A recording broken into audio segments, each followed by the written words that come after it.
last year. It's done.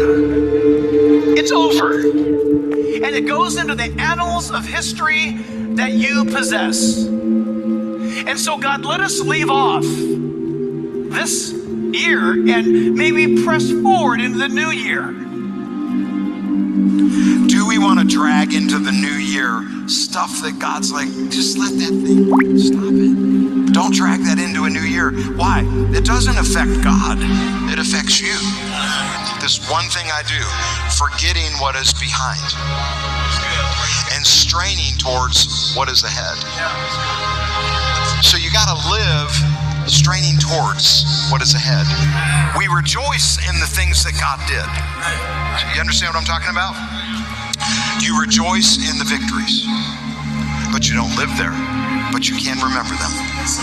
You can remember that God did this. What he's saying not to remember is what they did to you. That's good. Come on. That's not what we want to remember. What we want to remember is what God did for us. God helped us. God gave us victory. God did something in our lives. That is what we want to remember, right? All of you have a great future in God if you want it. But if you keep living in the past, it's hard to ever see what God could do for the future.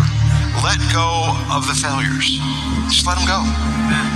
Or we could say it this way, release what is ever holding you back. Because to take hold of what God's calling you to, you have to let go of what's holding you back. Get rid of it. Whatever's holding you back, let go. So for some of you, man, I need to let go of that bad habit. Because the change you want to have is, I want to see myself like God sees me, but those aren't the thoughts in my mind. Well, how do you start your day? Well, I roll over in the bed, I grab my phone, I scroll. Maybe you need to let go of those habits. You roll over and you grab your phone and you open it up to God's Word. Hey, what does that say about me? I want to change the direction and follow God. Maybe you need to let go of some of those friends that are leading you in the wrong direction. I'm not saying don't love them, but I'm just saying surround yourself with the people who are calling you to be the person that God is calling you to be. We let go. Fear and worry suck. Have you ever been frozen or paralyzed by fear? Well, Hebrews says, strip off the weights. Strip off the weights. Some of you have been carrying some weights that aren't for you to carry. Some of you have been just carrying this thing that weighs you down, that God doesn't want you to be weighed down by that. He wants you to strip it off. Press on towards the future. And if you were honest, have you ever had a moment of reflection where you just thought to yourself, I feel like I've lost my momentum. I feel like I'm stuck. I feel like I'm not moving forward. I feel like I'm at the same place right now that I was 5 years ago. I don't know if there's anything more suffocating than when you feel trapped in your own life. Because how do you escape the prison of you? And God actually gives us a solution. He gives us a way forward. He says you need to strip every weight that slows you down. So sometimes that weight may be your fear. Sometimes it may be your self-doubt. Sometimes that weight is very, very tangible.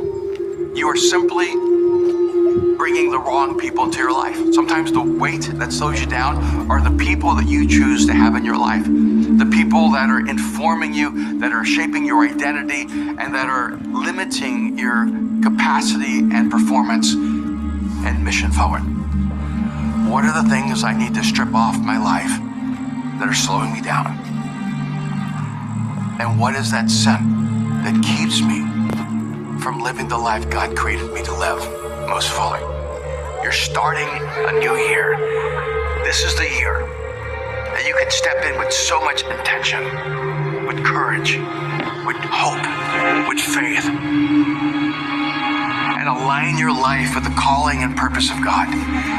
Say, God, I want to run the race you've called me to live at the speed that you've created me to live at. Remove every weight that slows you down. Make the hard decisions and ask yourself, am I at the right place? Am I with the right people? Am Am I making the right choices in my life?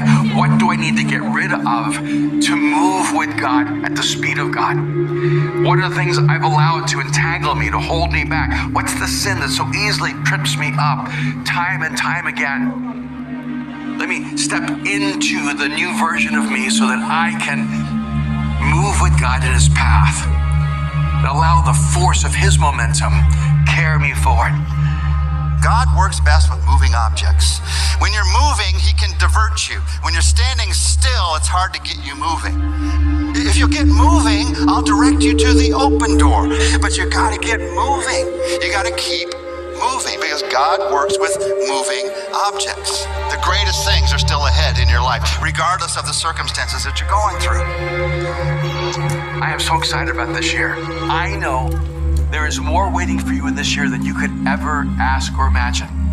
I know that if you'll trust Jesus and follow him with all your strength and with all of your heart and soul and mind, that you will experience life at a level you've never experienced before. You're made for this. God designed you for this. He didn't make you to sit on the couch and let time just slip by. He didn't make you to be average and ordinary.